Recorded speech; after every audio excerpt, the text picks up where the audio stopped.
बिल्कुल झूठ है।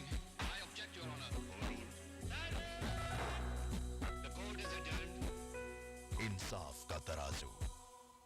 कानून की कसौटी पर अदालत के कटघरे में कौन है गलत और कौन नहीं, किसका दावा है कितना सही। इंसाफ का तराजू में इस हफ्ते होगी 3 मुकदमों की सुनवाई। कुत्तों के काटने पर हुई बच्चे की मौत, इंसाफ पाने के लिए बाप ने लड़ी कानूनी जंग। सूरत निखारने की बजाय बिगाड़ने पर महिला ने घसीटा नामी ब्यूटी क्लिनिक को अदालत में। और जानिए अपना हक, सड़क ना बनाने के लिए उपभोक्ता ने चंडीगढ़ प्रशासन पर ठोका 5 लाख का दावा। इंसाफ का तराजू। कानून की नजर में किसी जानवर को उसके किए के लिए जिम्मेदार नहीं ठहराया जा सकता। ऐसे में अगर कोई कुत्ता किसी इंसान को काटकर जख्मी कर दे या उसे जान से मार दे तो इसकी जिम्मेदारी उसके मालिक की बनती है, क्योंकि पालने वाले का ये जिम्मा है कि उसका जानवर किसी इंसान को नुकसान ना पहुंचाए। लेकिन कुत्ते के मालिक को तभी जिम्मेदार ठहराया जा सकता है जब दुर्घटना उसकी लापरवाही की वजह से हुई हो। अगर कोई शख्स अपनी गलती की वजह से कुत्ते का शिकार बन जाए तो इसके लिए उसे खुद ही जिम्मेदार माना जाएगा। 3 फरवरी 1996 शाम करीब 4:30 बजे 5 साल का बलदेव आचार्य दिल्ली के न्यू फ्रेंड्स कॉलोनी स्थित उस बंगले पर गया जहां उसके पिता बावर्ची का काम करते थे। बंगले में घुसते ही वहां पाले हुए 2 रॉटवीलर कुत्तों ने बलदेव पर हमला कर उसके चिथड़े कर दिए। घटना के वक्त कुत्तों का ट्रेनर टीवी देख रहा था और घर का नौकर सो रहा था। बलदेव को बचाने कोई नहीं आया और उसकी वहीं मौत हो गई।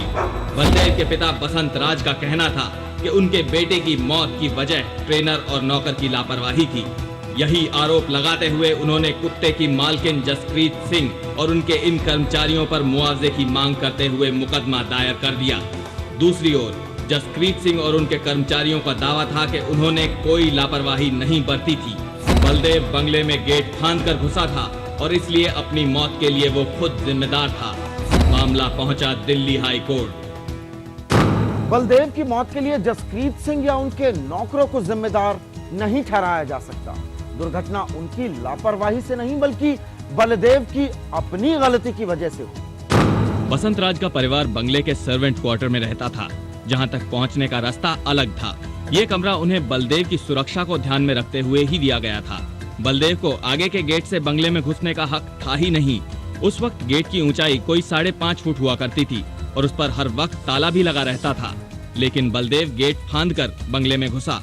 कुत्ते उसे कोई चोर समझकर उस पर टूट पड़े। यहाँ तक कि बलदेव की मौत के बाद दर्ज कराई गई एफआईआर में बसंत राज ने माना कि उनका बेटा गेट फांदकर घर में घुसा। इससे कोई शक नहीं रह जाता कि गलती बलदेव की ही थी। ये दावा बिल्कुल बेबुनियाद है। इस हादसे के कोई चश्मदीद गवाह नहीं थे। बलदेव को गेट फांदते किसी ने नहीं देखा। हादसे के बाद बलदेव की चप्पलें गेट के बाहर मिली थीं और इसी आधार पर बसंत राज ने पुलिस को बयान दिया था।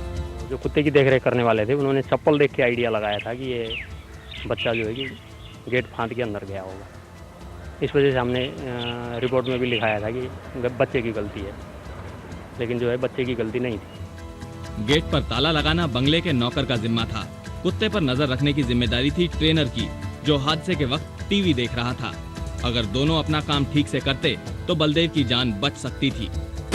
जाहिर है लापरवाही जसप्रीत सिंह के नौकर चाकरों की थी, जो उन्होंने इतने खतरनाक कुत्तों को खुला छोड़ रखा था।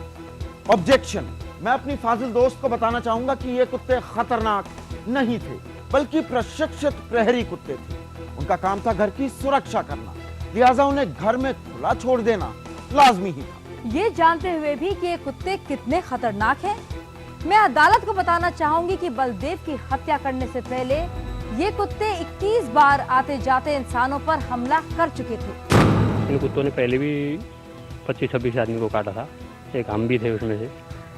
हमारे काटने के बाद ही 2 आदमी और लगा रखा था देखभाल के लिए। इन कुत्तों के और लोगों को काटने के कई मामले दिल्ली के श्रीनिवासपुरी थाने में दर्ज हैं। यहाँ तक कि बताया जाता है इन कुत्तों ने पहले बंगले के एक चौकीदार की भी हत्या कर दी थी। न्यूज़पेपर में आ चुका था, उसके हेडिंग था इट इज अ मर्डर और डॉग बाइट।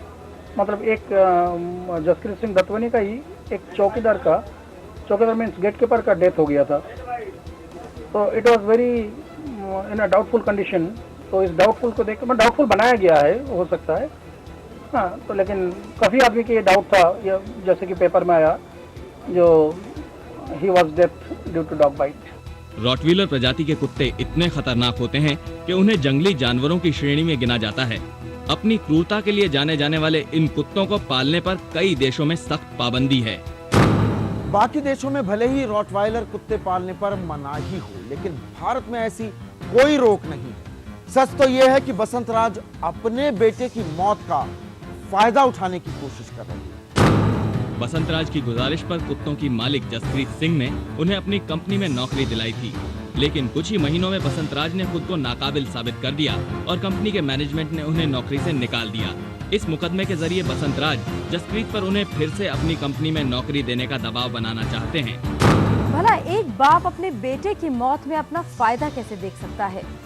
हकीकत तो ये है कि जसप्रीत सिंह और उनके कर्मचारियों ने मामला दबाने के लिए बसंत राज को कई तरह के लालच दिए। जब मामला पुलिस तक पहुंच गया, तब उन्होंने बसंत राज को मुआवजा देने का भरोसा दिलाकर उनका मुंह बंद करने की कोशिश की। 3 दिन के बाद आके मिस्टर जनक दत्तवानी साहब ने कहा जो कुछ हुआ है उसके लिए हमें काफ़ी दुख है, इसके लिए तुमने FRI में जो दर्ज करवाया ठीक है, अब हो गया तो क्या करते, अब तुम इधर उधर की बात मत सुनना, हम तुम्हारे लिए एक मकान बना के देंगे। मकान दिलाने का वादा तो पूरा नहीं किया, लेकिन उन्होंने बसंत राज को स्कॉर्पिस इंटरनेशनल में नौकरी जरूर दिलवा दी। मुआवजा न मिलने पर जब बसंत राज ने मुकदमा दायर किया तो इससे भी हाथ धोना पड़ा। मकान बनाने की बात कही है लेकिन दिया नहीं, टरकाते रहे ऐसे ऐसे कर करके। बाद में जब हमने कोर्ट से केस डाला तो उन्होंने हमको नौकरी से भी निकाल दिया। गौर करने वाली बात तो यह है कि जसप्रीत सिंह को बसंत राज से ज्यादा अपने कुत्तों की फिक्र थी। उन्होंने बसंत राज को तो मुआवजा नहीं दिया, बल्कि अपने कुत्तों को छुड़वाने के लिए सैकड़ों रुपए बहा दिए। इस पूरे मामले में जसप्रीत सिंह को शामिल किया ही नहीं जा सकता। ना तो हादसे के वक्त वो घर में मौजूद थी और ना ही ये दुर्घटना उनकी लापरवाही की वजह से। कुत्तों की मालिक जसप्रीत सिंह अपने पति के साथ फ्रांस में रहती हैं। हादसे के वक्त वो पेरिस में थी। कुत्तों की देखभाल का उन्होंने पूरा इंतजाम कर रखा था। ये जिम्मेदारी नौकर और ट्रेनर को दी गई थी। ऐसे में उनका इस मामले से दूर दूर तक कोई ताल्लुक नहीं है। जसप्रीत बेशक हादसे के वक्त देश से बाहर रही हो, लेकिन इस बहाने बलदेव की मौत की जिम्मेदारी से वो नहीं बच सकती। बंगले के नौकर और कुत्तों के ट्रेनर को नौकरी जसप्रीत सिंह ने दी थी। लापरवाह लोगों को नियुक्त करने की वजह से उनकी भी इस मामले में वाइकेरियस लायबिलिटी बनती है। जैसे मान लीजिए कहीं कोई बस एक्सीडेंट हुआ, रोड एक्सीडेंट, तो ड्राइवर के अगेंस्ट में क्रिमिनल चार्जेस होता है, लेकिन ओनर के अगेंस्ट में कोई क्रिमिनल चार्जेस नहीं होता है। But owner is liable to pay the compensation due to vicarious liability. हालांकि कुत्तों के काटने से मौत पर मुआवजे का भारत में शायद ये पहला मामला है। सन 2001 में दिल्ली हाई कोर्ट ने विजयपाल वालिया बनाम भारत सरकार मुकदमे में वाइकेरियस लायबिलिटी के आधार पर ही अपना फैसला सुनाया था। दिल्ली जू में एक 3 साल के बच्चे का टाइगर बार में हाथ खा गया था टाइगर ने।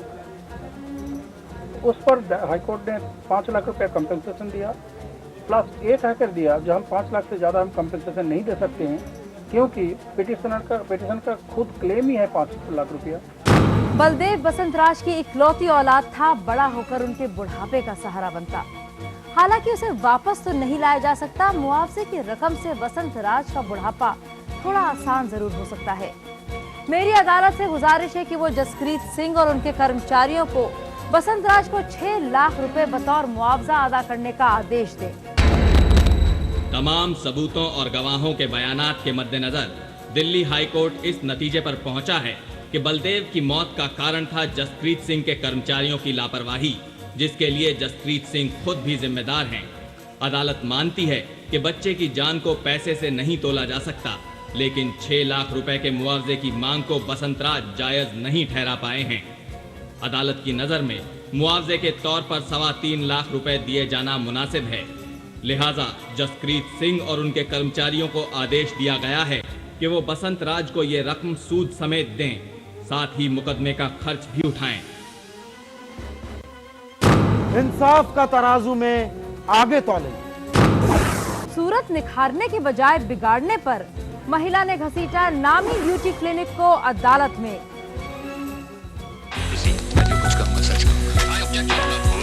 इंसाफ का तराजू। इंसाफ का तराजू के प्रायोजक हैं Titan gold and steel. Choose a new look at titanworld.com और सुकैम, अब जियो तो पूरी तरह। You know Katrina? Katrina, the supermodel.